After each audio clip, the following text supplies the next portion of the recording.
This is the Louis T. Network.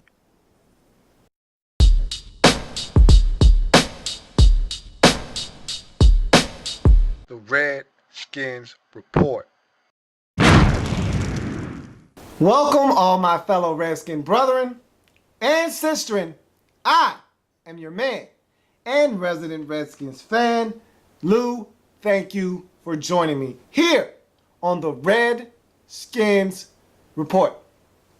Well, if you see me donning the all black, it means we took one squarely on the chin. But it's all good. Weren't able to get my Sean Taylor game. It sucks. You know I like to get that one for my man Sean, but we put up a fight. And that was very refreshing that we were able to go out, execute early. You know, you want to know the part that was so frustrating about this loss? Was the fact that we were actually up 14 love. We were up 14 donut. And we blew that lead. That's the only thing that was very frustrating about last night. Other than that, everything else you could expect to happen. I mean, you could expect us to blow that lead. You could expect us to not execute, to drop passes, to give up sacks, to do all of the things that caused us to lose this game. You could have expected that. What you couldn't have expected was us to jump up on top of them 14-0, looked like a very well-prepared and polished football team. In the process of doing that, you couldn't have expected us to do that coming from where we came from a week ago on Monday night on national football, or excuse me, on national television. You couldn't have expected us to start the game the way we did with the turbo offense and really getting up and down the field and making it look easy when we scored. No, us getting a 3-and-out on defense on the first possession, us scoring a touchdown, something we haven't done. Points, forget about touchdown, points on the opening possession. I haven't done that all season long. So to come out and do all of those things and look like a competent football team, I was impressed. I was surprised. That was a lot of different things. You pick an adjective to describe it. I could give you a whole list of them. Just know that it caught me off guard.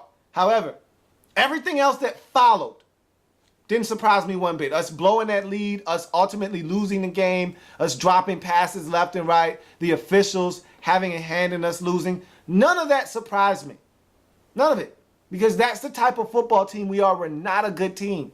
But I will say, I saw a lot of things last night that were encouraging, that makes me feel good about the future. And then I saw some things that reminded me that we still have a long way to go back to being a relevant team in the NFC East. Let's get to the board and break it down. I don't want to keep you here longer than you need to be. 4-7 Giants, 3-8 Redskins, Sunday Night Football. Aren't you tired of losing on national television? It gets old after a while. You get tired of being on national television at home and losing. That gets old after a while. But here we go again. Redskins win the toss. I'm starting to become annoyed with Mike Shanahan because I thought he got it. I thought he understood the importance of getting the ball after the half.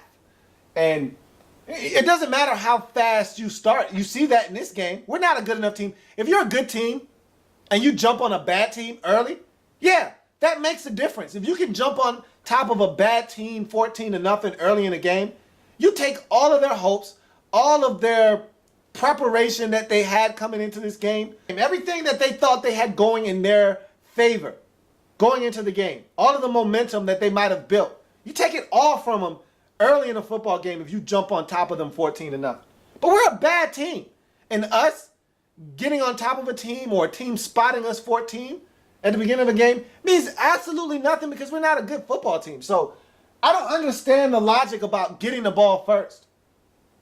How about you just go out and play defense first and get the ball after halftime? This is the second consecutive week on primetime, on a huge stage, a huge platform. We've won the toss and elected to get the ball first. I don't like it. I don't think it's a good strategy, and it does nothing for us. Hell, last week, and you get both sides of the coin here. Last week on Monday Night Football, we got the ball first, did nothing with it, got our brains bashed in. This week, we go down, we execute, we run our offense beautifully, score a touchdown, end up jumping out on top of the Giants 14-0 and do nothing with it. So what difference does it make if you get the ball first? You had both sides of the coin. You got it when we didn't do anything, and you got it when we went down and we executed the first 20 scripted plays to perfection and scored a touchdown.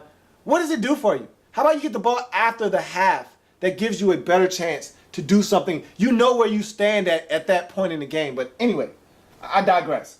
Josh Morgan, solid kickoff return. He was back there again. No Niles Paul, so we had to put somebody back there. They decided to go back to Josh Morgan. Look, at this point, I could care less who's back there. I don't think the ultimate answer to our punt and kickoff woes is on the roster. And if he is, he's injured, that being Chris Thompson. That's the only guy that could answer the bell to me as a kickoff returner on his team. Other than that, we don't have anybody that can solve those issues. We are going to have to look elsewhere for that guy to come in. So I don't care who they put back there, honestly, on kickoffs, because we're not going to do anything on kickoffs anyhow. So, but he had a solid return. I mean, past the 20, that's all you can ask for when he's back there. Check down to AM for 12. And I'll talk about the check downs here in a second, because that was one of the promising things that I saw out of Robert on this night. But let's continue on. Nick Williams gets 7 on 3rd and 8, which sets up 4th and short. Robert goes QB sneak, picks it up on 4th down. Then Garcon for 21. Then 2 straight runs brings up 3rd and 7. And we go to Freddie D, baby, for 10 yards and a 1st down. I won't be saying that too many more times here as a Redskins fan. I think this game solidified his place with this franchise. And I'll talk about that a little bit later when we get to it. But 10 for Freddie D. Then Royster down to the 1. And again, no Darrell Young. Evan Royster had to play fullback. That is not a good look for us at all.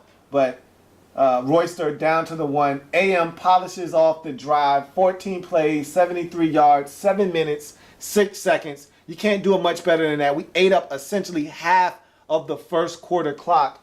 All of this happened in the turbo for the most part. About 2 or 3 of the runs that we ran, we actually huddled up. Once we got into the red zone, we kind of slowed some things down, but we actually sped it back up toward the end. So this was the majority of this drive was done in turbo. And so it's crazy because it was in turbo for the most part, but yet it still was a 7-minute drive. Either way, I could care less. The end result was all I care about, and it was a touchdown. The first of the season for the Redskins on the opening possession of the game. And that speaks volumes to our ineptitude on the offensive side of the football this year. I mean, we were so dominant last year when we had the football, whether it be a field goal or a touchdown on the opening possession. For this to be week 13 and us just getting our first opening score of the season tells you all you need to know about this team offensively in 2013. So we're up 7-0. That was, as a Redskins fan, watching what you had to endure on Monday night, and even back further, the Philadelphia Eagles game for 3 quarters. I mean, this was refreshing to get a touchdown, get it out of the way. I mean, we were being shut out against the Eagles, and we didn't score an offensive touchdown, or a touchdown for that matter, at all against the 49ers a week ago. So to get one in the first 7 minutes of the game and to do it the way we did it felt great. So now let's see how the defense responds to having an early lead. That's something that they haven't had many of this season. Again, us not scoring on opening possessions lets you know that we don't start out fast. And by us offensively not starting out fast, the defense normally has to come from behind, or at least play from behind the 8 ball. So let's see how the defense reacts to having a lead early in the football game. Reed Dowdy goes down, makes a great tackle on special teams, gets the crowd involved, gives us some field position defensively to work with. Giants pinned deep in their own territory. Rat gets a sack, and I thought he played exceptional in this game. I'll talk about him a little bit later, but his sack put the Giants in a very precarious situation. It was a 12-yard loss. It made it second, and this was the first offensive snap for the Giants. He beat Will Beatty. got inside of him. And again, that's something he doesn't do often, is use the inside move. Everything with him is usually rip, speed rush to the outside and try to go around. He actually took an inside rush here, and it proved dividends. Again, the book is out on him. Everyone knows he wants to go to the outside with the speed rush and the rip move. If he go inside sometimes, this guy would be deadly. So he gets the sack. It's a 12-yard loss. It's 2nd and 22. It's hard to dig yourself out of a 22-yard hole with only 2 downs to work with. They went 3 and out on that possession. Great opening defensive possession to go along with the Redskins' offensive possession. It's a great start for the Redskins. And we're going to get great field position on top of things. Tanneman with excellent 13-yard punt return. So not only are we having some great field position coming our way, we get a great return from Santana Moss. This looks very promising. Double reverse to Aldrick Robinson for 9. Look, Robert tried to get out there on the block, and I thought they summed it up best on the Sunday night telecast. He shouldn't do that anymore. Yeah, I agree. Robert was in the way. Not only did he get lit up on this play for no reason, Antrell Roll put a nice shoulder into him, but he was in the way. If he's not there, and it's just Trent Williams who was out as the lead blocker on that play, I venture to say that Aldrick might be able to turn the corner, get around, and that play looked like it had, 57-yard touchdown written all over it, 47-yard score all over it, 40-yard run down to the 6-yard line, all over it. And Robert just got in the way on that play. So next time he just needs to get out of the way, and if he wants to act as if he's blocking, Olay and move on. But don't get in the way. He was in the way. He made that whole situation kind of cluttered and clustered. And it was just a lot of bodies around, including his, on the ground that made it hard for Aldrick to get around to the outside. And it only ended up being a 9-yard gain. Then Halou for 3 makes it a first down. But in typical Redskins fashion, we got something going. Great field position. We're in Giants territory. False start bogs the drive down, and we end up having to punt. But the silver lining in that is that Sav Rocca actually kicks a good football, and the special teams unit gets down there, and we down it at the 1-yard line. How many times have we downed the football inside the opposing team's 5-yard line? Not many. I can probably count them on one hand, and so that was a big stop. E.J. Biggers taps it backwards to Perry Riley Jr. We down it at the 1-yard line. So Brown combined for 3 yards on the first 2 downs, which sets up 3rd and 7, and Rack is stepping up early in this game. I mean, they were really spotlighting him in this game, and he was stepping up. And we talked about the sack on the first possession. This is the second possession for the Giants. And on the first play of the possession, he comes down the line, nice into the backfield, and makes a tackle behind the play, which gives Brown about a 1-yard gain, which could have easily been 3 or 4, but Rack was on the top of his game early on in this football game. And so it's 3rd and 7. It's incomplete on 3rd and 7. They have to punt. So 3 and out on the second consecutive possession for the Giants. This Redskins defense playing some exceptional football to start this game. We get the football back in great field position once again. This was the most frustrating part about us starting out the game the way we did, 14-0, and all of the things that went with it. We had really good field position early in this football game, and we squandered a lot of good field position. Again, another mark of a bad team. You getting opportunities to score and not being able to do anything with it. We saw that again last week when the defense forced a fumble of Vernon Davis and the 49ers in the second half. We get the football starting in San Francisco 49ers territory and ultimately have to punt. That's been the story of this Redskins offense, not taking advantage of great field position. And I felt like we were wasting field position early in this game as well. AM for -2, then a check down to AM, and that's the end of the first quarter. So Robert at this point is probably like 8 for 8, 9 for 9 in the game. He's really playing well, and I'll talk about that here in a second. 3rd and 7, shoe tops catch by Tanneman. He's wide open. And Robert, sometimes he tries to be too fine. Just throw the football like you did last year. Sometimes he doesn't step into his throws, or he tries to be too fine. He sees somebody open, he gets anxious, he just lets it go. Throw the football. And luckily, Tanner was able to grab this one in stride off, the blades of grass and get the catch and get up the field, or else We would have had to punt with great field position because Robert would have made a poor throw on an open third down possession. That would have been terrible if that possession ends because of a drop pass, because of a bad throw by Robert Griffin III. But instead, Tanneman bails him out and gets up the field for 19. Then Robert runs for 12, AM for 4 more. Then Freddie D for 2 on a bootleg. Then, typical Redskins, it's 3rd and short. Okay, it's 3rd and 4 after the Freddie D bootleg for 2. We get a delay of game, which makes it 3rd and 9. And at this point, I'm saying we're probably going to have to kick a field goal now. Look at us squandering opportunities to get in the end zone. You know the mantra. Field goals don't win games. Touchdowns do. Here we are, probably going to have to settle for a field goal after a really self-inflicted wound with a delay of game. So unnecessary. There's no reason for a delay of game here. But Lumberjack on a 20-yard touchdown catch after the delay of game, that's so uncharacteristic of us. Normally, after something bad happens to us, something else bad happens to us, and then everything goes awry. So normally what has happened this season, and that's why this 14-0 start was such a surprise, is because after that delay of game, on that next play, we normally get a sack or we turn the football over. You know, things start to unravel.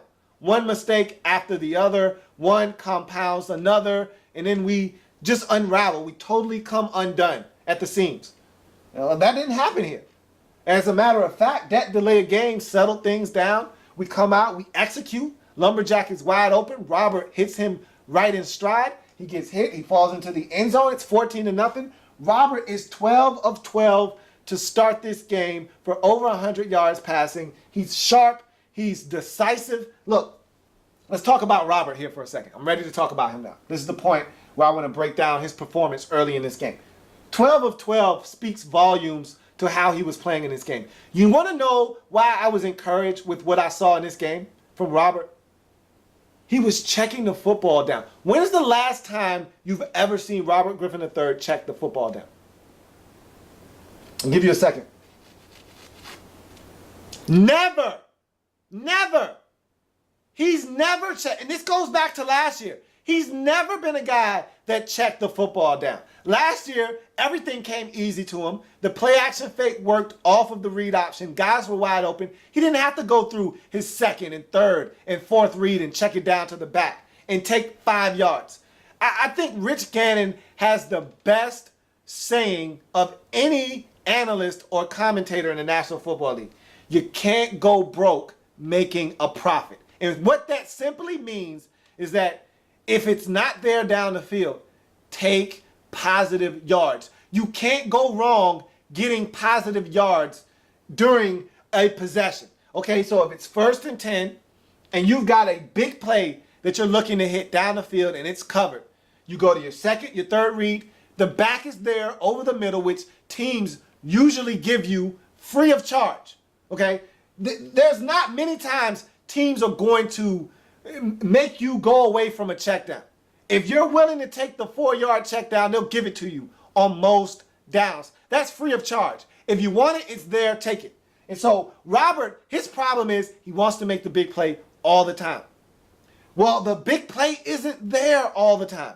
Sometimes the best play is the play that you don't make.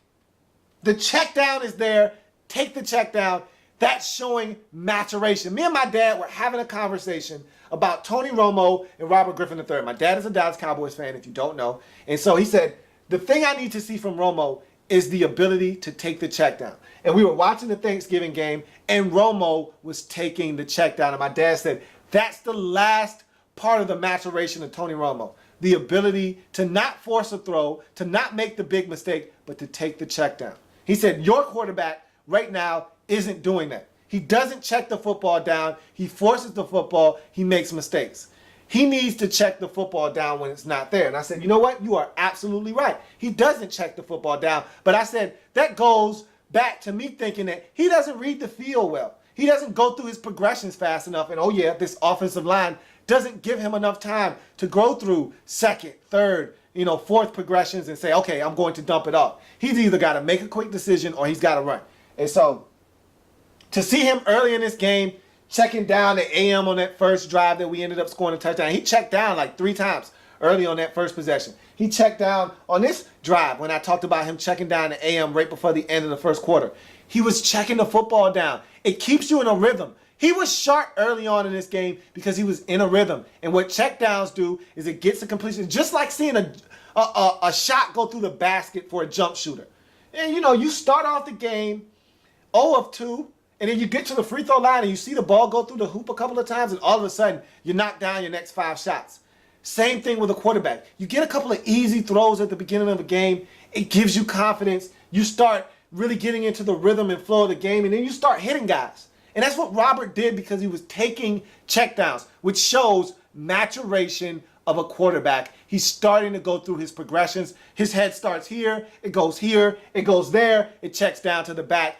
Nothing that I saw, I didn't like it. I checked it down to the back. I got 4 yards. You can't go broke making a profit. You take 4 yards from AM on 1st and 10, it's 2nd and 6. You check it down again, and you get another 3, it's 3rd and 3. You're staying ahead of down in distance. You're giving yourself a chance instead of finding yourself in 3rd and 9, 3rd and 8 because you didn't take the check down. So those were huge. I love to see Robert maturing as a pocket passer because I feel like he's got all the tools. He's going to get better, but that's one thing that mentally you have to do yourself, and that's be willing to take the check down. The defense is going to give it to you. And just about on every single play, you know, sometimes the back has to stay in for protection, but on just about every single play, that check down for the back is there. And again, it's free of charge. Most defenses will give you the back underneath if you want to take it. So I was so pleased with Robert early in this game. And I thought he went away from that in the second half. We'll talk about that a little bit later. But 14-0 after the Lumberjack 20-yard touchdown. Brandon Myers for 9 as the Giants get the football. And this was a little disheartening because you build a 14-0 lead. You feel like the Redskins are gaining momentum. We've got it going offensively. Defensively, we've been lights out to this point. The Giants are on the ropes. You feel like if we get one more stop, and get the ball back to the offense, this could be the knockout blow. We could really do some damage to them and possibly get a blowout win on Sean Taylor week and really get some confidence going. Keep in mind, we're the Redskins, and this is what our defense does routinely. Giants get the football. Brandon Myers for 9 on 2nd down. Sets up 3rd and 1. Then Peyton Hillis runs for 9 on 1st down. Then Hillis runs for 27 more. Then Andre Brown caps off the drive with a 25-yard touchdown run at 14-7. They absolutely ran the football down our throats on this possession. That was alarming because there's one thing I don't stand for, and there's one thing that our defense normally doesn't give up. We played some of the best backs in the league over the past couple of weeks. Adrian Peterson, 3 weeks ago, he didn't get over 100 yards. I think he had 20 carries for 77 yards, something like that. Shady McCoy, he didn't eat us up like he did in the first game. Held him down, kept him at a respectable total. Frank Gore the next week, we really silenced Frank Gore. They didn't have a lot of success running the football. To have the Giants run the football down our throats, Andre Brown? Peyton Hillis? Really? We just went up against 3 of the best backs in the league in Peterson, Adrian Peterson, Shady McCoy, and Frank Gore. And we held them to next to nothing. And then let Peyton Hillis, a combination of Peyton Hillis and Andre Brown, gash us? What the hell is going on out there? That one was mind-boggling. It was a head-scratcher. That was ugly. I mean, that was deflating. That was all of the adjectives you could use to describe something that really took all of the air out of our sails. I mean, you got all the momentum you could ask for. You're up 14-0. You're dominating the football game. And then you let the Giants, who has been struggling, Eli Manning hasn't gotten into any kind of rhythm or flow in this game. They didn't even have a first down up until this point in the game. And then you just let them rip off run after run after run, chunk after chunk after chunk until they finally get another chunk play on a 25-yard run that ends up in the end zone, and now it's 14-7. That was disheartening. I mean, that right there to me, epitomized how the rest of this game was going to go.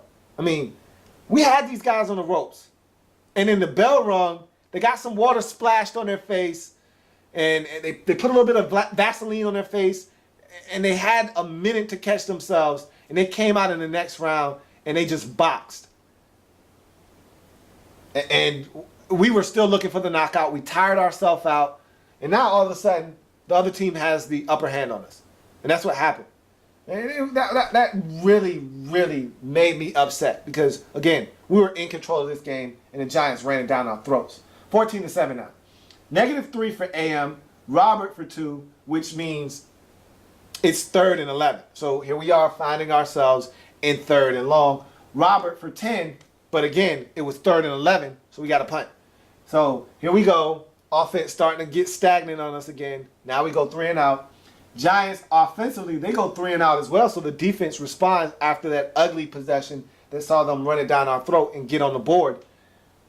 Big shot taken to Aldrich. Of course, it was incomplete. Then check down to AM for 9. Again, the check down is there. Take it, and you can have success. Look at what happens. 2nd and 10, you take the check down to AM, you get 9, now it's 3rd and 1. You see the beauty of a check down? On 3rd and 1, Royster is stuffed, we have to punt. See, that's the difference between DY being in the lineup and Evan Royster. DY finds a way. When there is no way, DY finds a way to get a first down on 3rd and 1. Okay? If there's not a hole, he'll make a hole. With Evan Royster, if it's not there, it's not going to be there, and we had to punt. So there's a big difference between Evan Royster at fullback and Darrell Young at fullback. I don't need to tell you that, but I'm telling you anyway. That made a huge difference. We got to punt the football. So, look, the defense did their part. They gave us an opportunity to go down the field and try to get some points. We squandered that opportunity. How many times do you think we can give the football back to the Giants offensively and not have them go down and get more points? You know that our defense is vulnerable, and at some point they're going to give it up. Well, Cruz for 11, then Cruz for 7 more sets up 3rd and 4 at the 2-minute warning. Nix comes off of the 2-minute warning with a 14-yard gain. Then Andre Brown catches a pass for 9 yards. Hillis picks up 6 and a first down.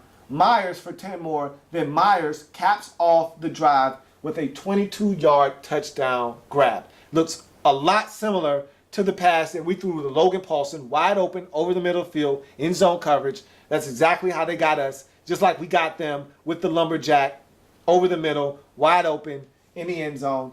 It's 14 all after that touchdown, about 30-something seconds left. We've got all of our timeouts remaining. Let's see if we can find a way to get some points right before the half. We start trying to, nickel and dime, dink and dunk our way down the field with the out-of-bounds usage and the timeouts. But I thought they did a great job of illustrating that Robert had a chance to take a shot. And I think that Chris Collinsworth explained it beautifully. He said Russell Wilson scrambles with the intent to pass. Essentially is what he said. And Robert is still in that pedestrian state of mind that once I scramble, I'm looking to run. I'm not looking to make a play down the field. The Robert of last year, remember that New Orleans game, first game of the season last year, where he would scramble, buy time to find somebody down the field? And he did it over and over again in that game. Remember the Robert against the Giants that scrambled and found Lumberjack on 4th down? Last year, he scrambled to throw the football down the field. This year, he's scrambling with the intent to run and run only. And so, they did a great job of illustrating that. He could have took a shot down the field to Roy Halou Jr.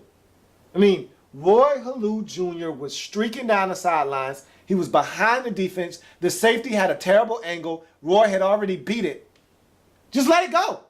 Let it go and see if Roy Halou Jr. can run under it, catch it, and score. That was a chance to really make a big play in this game. Instead, and Robert saw it, he loaded up, and then he said, nah, I'm going to just run and pick up 10 yards and get out of bounds. So, 10 yards versus an opportunity to score a touchdown, I mean, it's not even close. You take the chuck down the field and see if that can yield you a touchdown. At worst, it's incomplete or it's a 47-yard gain down to the Giants 22. Now you're in field goal range, and you can take a shot at the end zone at that point. So Robert had a decision to make, and he made the wrong decision. And I thought they did a great job of kind of explaining that to the viewers at home and talking about, where he needs to go next in his maturation and in the process of becoming a better quarterback. That's how he needs to use his athleticism to get out of the pocket, to escape, but to still make a play down the field to your receivers. Because we know things break down when you get out of the pocket, when cornerbacks and safeties have to cover for 3, 4, 5, 6 seconds. Things break down, guys get open, make a play down the field. So he missed that opportunity. We ended up going to the half tied at 14. Giants open up the second half with an initial successful drive, but ultimately have to punt because of great coverage down the field by Perry Riley Jr. on third down on Victor Cruz. Victor Cruz tried to run a double move, tried to go with the stutter out and go, and Perry wasn't fooled. He was all over the out if he decided to run it, but he decided to stutter and go, and Perry didn't fall for it, was right with him up the seam, and he did the most important thing you can do as a defender with the ball in the air. He located the football, got his hands on it, made a great play. I tell you what, Perry Riley Jr. for me is a guy that can ride with me any day. You talk about this defense and all of the issues we have defensively, and on another episode, I'll break this thing down because I feel like we're not that far off defensively either, but he's a guy that I feel like of all the players on defense, he's been the most impressive to me this season. He's jumped off the page at me in coverage, blitzing, sideline to sideline, using his athleticism as a tackler. He leads our team in tackles. Perry Riley Jr. for me has been our most consistent defender on the defensive side of the football. Hands down, to me, it's not even close. You could argue D'Angelo Hall if you like, but he's had his off games. I feel like Perry Riley Jr. has brought it every single game, and I love that guy. I'll take Perry Riley. He can get in a car, and he can go riding with me any day. That's my guy. Perry Riley Jr. gets it done for me 9 times out of 10. So, Giants have to punt after having some initial success on their opening possession. Robert for 10, then Robert for a loss of 2, then AM for 9, Robert for 4 more and a first down, then Robert for 14 more, AM for 4, then a holding call on Will Montgomery, and that basically brought this drive to a screeching halt. You hear all those totals, 10, 9, 14, 12. We were moving the football down the field, and we were looking to get into scoring range. And then, in typical Redskins fashion, and again, this is what we have done in 2013 to really become a bad football team. To become a 3-8 football team, you have to do a lot of things wrong over and over and over again. And we've been consistently bad this season. And one of the hallmarks of a bad team is self-destruction, self-inflicted wounds. You doing things to stop your own drive. Here we are. Will Montgomery with a holding. Then on top of that holding, the Tanner man gets an unsportsmanlike penalty. We have to punt the football. So a drive that had so much promise ends in absolutely nothing but a punt because we can't get our act together on the offensive side of the football. Rack with pressure forces a tip drill pick, and Cofield did his thing on that play as well. Rack had pressure from the outside. Cofield collapsed the pocket from the inside. Eli had nowhere to go. He forces it, and he did one of his patented no-look Eli Manning passes. It tips off one of the hands of a Redskin right into the waiting arms of Brandon Merriweather. Has a marvelous return down to the Giants' 12-yard line. We're in business. And look, I said it earlier in this program. I'll say it again. Field goals don't win games. Touchdowns do. You get a drive that starts out at the opposing team's 12-yard line. You know what you need to do with that, right? You need to deposit that into the end zone for a touchdown. 7s will win you games. 3s will not. And so, this is a big drive for me. This is going to tell me all I need to know about the outcome of this game. That's what I said. I said, what we do with this football on this next set of plays and this next set of downs will tell me all I need to know about the prospects of us winning this football game. If we want to win, we'll get a touchdown here.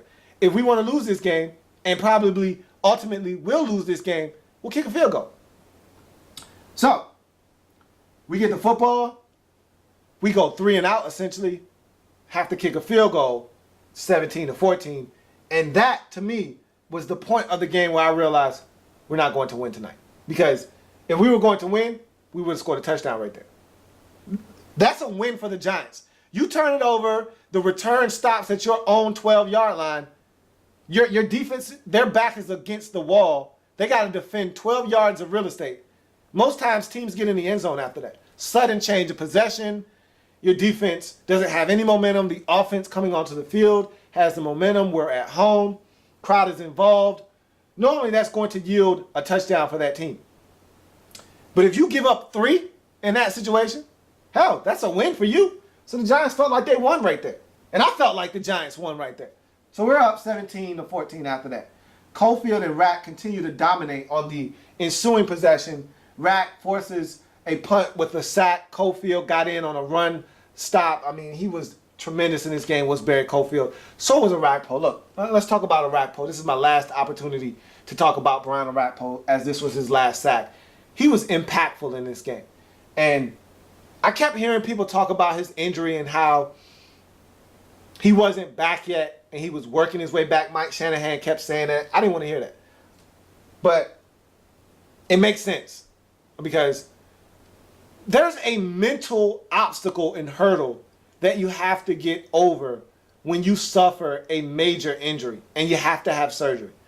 If you've never been injured before, you probably can't relate. I haven't been injured before like that. I've had an injury before, but it wasn't anything that required surgery. But I can recall me having some doubts about what I could do and what I couldn't do, you know. And mentally, there's a hurdle and a block that you have to get by before you can perform at a high level and get back to playing the way you were playing before the injury. And I think Arakpo is just starting to get back to that point. So maybe, just maybe, we need to give him some more time. Now look, I'm not saying give him a new contract. I'm saying get off of his back, because I've been leading the charge. I've had a pitchfork in one hand and a flamed torch in the other. I've been leading the charge against Arakpo. But he's got 4 games to prove to us that he is a guy that needs to be on this team, that can be a havoc-wreaking defensive end / outside linebacker, that can get consistent pressure on the quarterback, that can be a stalwart and a hallmark of this Redskins defense moving forward. He's got 4 games, to me, to get 2.5 sacks that will get him to 10. I need a double-digit sack getter. So I need him to get to 10. He's got 4 games to do that. And I need him to continue to be a menace in the run game. He was both in this game. He had 2 sacks, 2 tackles in the backfield. He was all over the place. And I need to see more of that from Rapp. And if I can get this kind of performance from him for the rest of the season, then I want him back. But I got to see more. After the game, on the Washington Redskins post-game show, he did an interview and he talked about the mental block, about getting over the injury. He said, look, I've been physically ready to go all season. I'm just mentally starting to get over those hurdles that will allow me to play loose and free out on the field, to block out all of the things that have been slowing me down as a player. Do I need to tackle with one arm here? You know, can I go in recklessly and try to make a tackle? Can I get after the quarterback? Can I reach my arm out, or will it get hurt and will I pull something like I did last year? He's just starting to mentally get over those hurdles. And so I think we got to give him some more time, because this was a dominant performance by Brian Arakpo here. This is what we're looking for. That's why I said there were a lot of positives to take out of this game. Now, we didn't win, so that's where the positives stop. But Arakpo, the play of Robert Griffin III, those were some positives. But, of course, the negatives outweigh the positives when you lose. And so Cofield was dominant as well. And you can see his hand getting healthier since he's been able to take that cast off. Just imagine if he would have been healthy from start to finish for this season because he was dominant in the preseason. Remember that Pittsburgh Steelers game? He had about 2 sacks, another hurry, forced a fumble. I mean, the guy was everywhere in that game. And then he broke his hand in that same game. And I won't say he wasn't the same, but we all know he wasn't the same after that. So Cofield was dominant in this game. He looked like he's starting to get healthy as well. So Rack, Cofield, Perry Riley Jr., we've got some guys we can build around if they can continue to play the way they've been playing. But I need to see more from Rack. But I like what I saw in this game. Skins go 3 and out. After we force that punt, Skins go 3 and out of their own. 2 Roy Halou Jr. runs and a sack. And the Giants started to turn up the pressure, or mainly Justin Tuck. I mean, it was embarrassing watching him get after Robert because the man came into the game with 2.5 sacks. And this isn't just 2.5 sacks this season. We're talking about 2.5 sacks over his last 18 games. So he's done next to nothing in terms of getting after the quarterback. And literally, in a quarter of play, he had 4 sacks. That just speaks to the ineptitude and the detriment of our offensive line. Our offensive line is a joke. And it's basically that right side with Tyler Columbus and Chris Chester. But how frustrating was that? Anyway, after that 3 and out, the special teams... I just want this season to be over for no other reason than just special teams. Nothing else. I mean, I just want this season to be over so that we can get our special teams unit revamped. Because this thing is a nightmare. And I'm just sick of watching our special teams unit week after week cost us games. All I can do is laugh because I'm so frustrated. I mean, we got this new long snapper, you know, our guy, Nick Sundberg, gone for the season. We got this Nelson guy, and he panicked. He panicked. And he snapped the ball, and he said, it was a miscommunication. Damn the miscommunication, man. Okay? Damn that. You know, miscommunication is when you snap the ball, and the punter isn't ready for it, and it goes through his hands, or it hits him in the chest. Miscommunication is when you're supposed to fake it, and somebody's not on board, and the whole play goes awry. Like what happened in Minnesota. That's a miscommunication. Miscommunication isn't dribbling the ball on a 4-hopper back to the punter. That's not a miscommunication. That's poor execution. That's garbage is what that is. Okay? So miss me with the miscommunication garbage. Nonsense. Okay? There was no miscommunication about it. You messed up. And so, listening to him after the game talk about a miscommunication, I could have chopped him right in his throat for that. Simply put, our special teams is the worst in the league, and it proved it once again on this play with this 4-hopper back to Rocca, who barely got it off. I credit him for even getting it off. It gets partially blocked. The Giants get great field position. Again, we're clinging to a 3-point lead at this point. The ball barely gets to midfield. And on top of things, he has to hold after the poor snap. So not only does this backup long snapper that's not even supposed to be on our roster, Nelson, have a horrible snap, but he holds on top of the horrible snap, which gives the Giants 10 yards of field position in conjunction to the blocked punt that barely got past midfield. Now they're in Redskin territory. Oh yeah, we're clinging to a 3-point lead.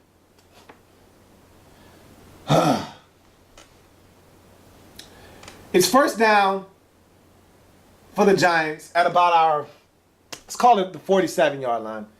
The Giants pick up 2 first downs. It's the end of the third quarter. They're on the move. They're already in scoring range. Now it's the end of the third.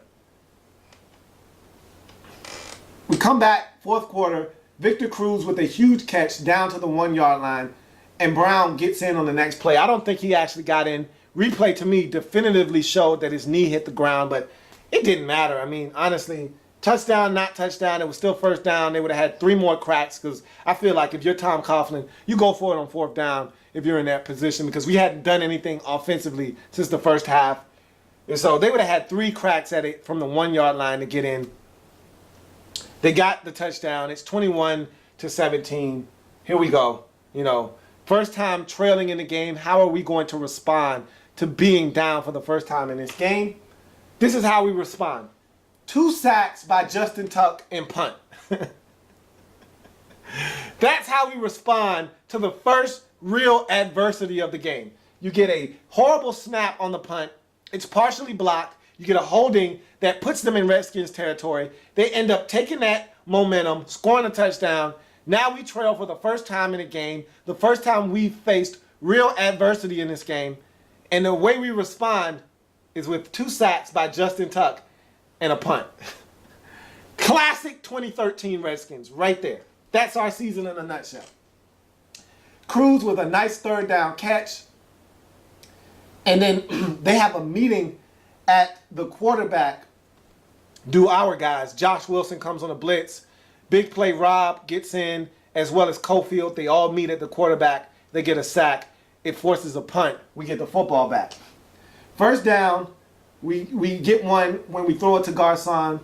Then another sack by Justin Tuck. His 4th in less than a quarter of work.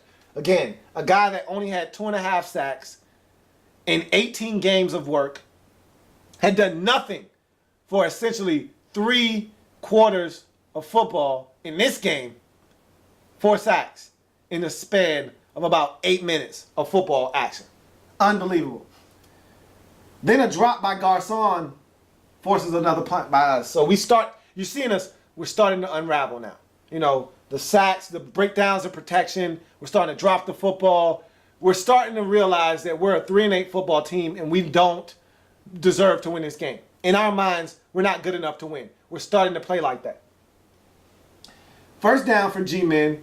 Then might waste a timeout on a challenge. I really did not understand the logic behind challenging the Brandon Myers first down on 3rd down. It was easily a first down on forward progress. He even reaches the football back out after you could argue forward progress had been stopped, which would have given him the first down. Anyway, he reaches the football out to the first down marker again, just for good measure, just to make sure, you know, I got the first down. So I just thought it was a terrible challenge, a waste of a timeout. You could argue that it was already at 4 minutes, so maybe he was going to take that timeout anyway, but come on, why are you wasting a timeout on that? Again, bad coaching right there. Cruz for 22, eating up clock and Skins timeouts, leads to a Giants field goal. It's now 24-17, so now the Giants lead by a touchdown. So to me, that was the icing on the cake, because even if we go down and score a touchdown to tie this game and it ultimately goes to overtime, I don't have the confidence that we're going to win. But I wanted to be able to score a touchdown and win the game, not score a touchdown just to tie it. So that field goal at the end kind of was a damper on my parade, because now I see this Sean Taylor game slipping through my fingers at this point. Now I say, just isn't our night. We gave it a valiant effort, but I think 17 is all we'll be able to muster tonight. So we get the football back one final time. We've used all of our timeouts. We've got the 2-minute warning, but that's about it. Drop by Lumberjack to start off the drive. So you know, oh man, that's already a bad omen right there. The first pass wide open on first down, probably going to get us 7 to 10 yards on that play, is a drop by Logan Paulson. Halou for 7 on a check down. Again, Robert using those check downs. He didn't use them enough in the second half, I don't think, but he used it here, got us 7 yards. Then Garcon has a drop that sets up 4th down. And I said, man, here we go again with the dropsies. And Paulson on 4th and about 3 catches a 7-yard pass, gets out of bounds for a first down.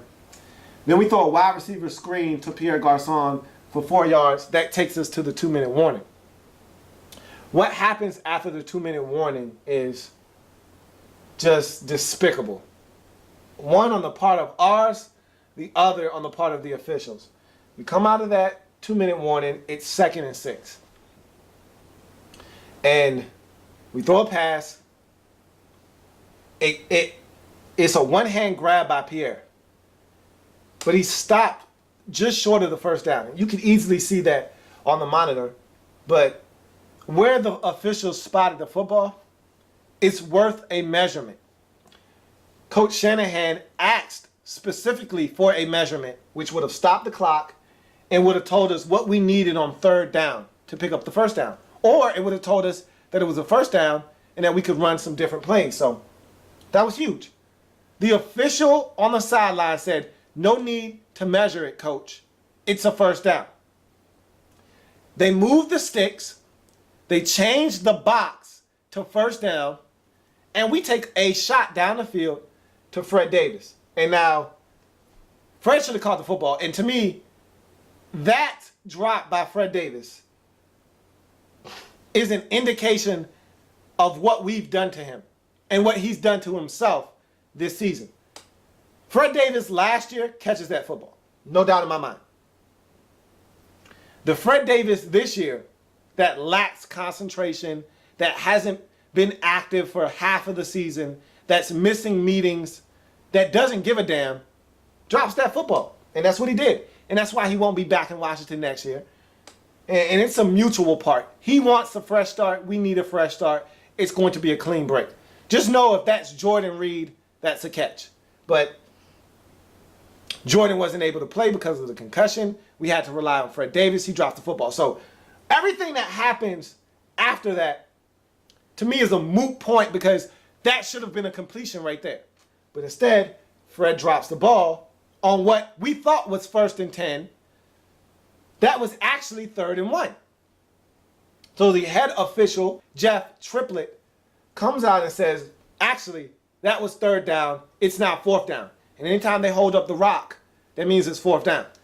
So it's mass confusion at this point. Okay, we've been robbed out of a play. We ran a play thinking that we had 1st and 10. So the playbook is all different. The plays that you call in that situation are totally different. You don't go 30 yards down the field if you need 1 yard to extend a drive that you have to have a first down on to score to win the game or to tie it. So your whole thinking as a coach changes when it's 1st and 10 versus 3rd and 1. So by Jeff Triplett and his staff screwing us and making us think that it was 1st down when it was really still 3rd and 1, and now it's 4th and 1, Jeff Triplett and his staff really did us a disservice. But forget about that, because Fred could have caught the ball, and even once we found out it was 4th down, okay, we throw the ball to Pierre, and he has it taken from him by Will Hill, and the Giants seal the victory anyway. Now, it's one of the strangest endings to a game you'll see. And the officials totally dropped the ball, but we dropped the ball too, literally. Figuratively and literally, we dropped the ball. We had it taken from us. We dropped it. We did everything we could in our power to lose that game, and the officials just put the cherry on the top. Boop. So I'm not going to sit here and turn this into a blame game and blaming the officials. Yeah, they screwed up royally.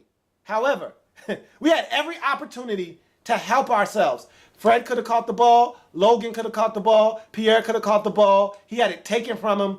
Game over. So I don't want to hear about the officials really giving it to us, 6 or 7 ways to Sunday. Yeah, they really did a number on us right there at the end of the game. Doesn't matter. We had every opportunity to rectify that situation and to make that a non-valid issue. We had every opportunity to make that a null and void situation, but we didn't. So hats off to the Giants. They were the better team. They came in with a record of 4-7. They beat us. We were 3-18. They were 4-7. They were the better team coming in. They were the better team leaving out. If they get the win, they go to 5-7 on the season. We dropped to 3-9. We're not a good football team. There's a lot of things that I could express to you here, but no need. I've said everything that I wanted to say now. I have a video later on in the week, and I've got a lot of things that I want to break down then. I'll do it then. I am a Redskins fan, etched in burgundy and gold. My Redskins spirit will never die. My Redskins spirit will never fold until we meet again. Hail to the Redskins. It was a valiant effort by the fellas. I felt like they gave me everything they had. We're just not a good team. We found ways to lose. That's what bad teams do. We weren't able to get it done for Sean. So now we drop to 2-8 and 5 all time in the Sean Taylor game, which is very frustrating when we really had a golden opportunity up 14-0 to win this game. I think that was the most frustrating thing from this game is the fact that we had a 14-point lead and we were dominant early, and everything just fell off the table after that. So that's going to do it for me here today. Weren't able to get it done. We lose 24-17. Disappointing that we weren't able to come away with the victory. I saw some positives. I'll talk about some of the things that I saw from this game later on down the line in the week. But that's the breakdown of this 9th loss of the season for the Redskins, officially eliminating us from playoff contention, which I had already done after the Minnesota game. But it's official now. We're done. And so that'll do it for me as well here on the Redskins Report. Thank you for joining me. See you next time. Have a good one.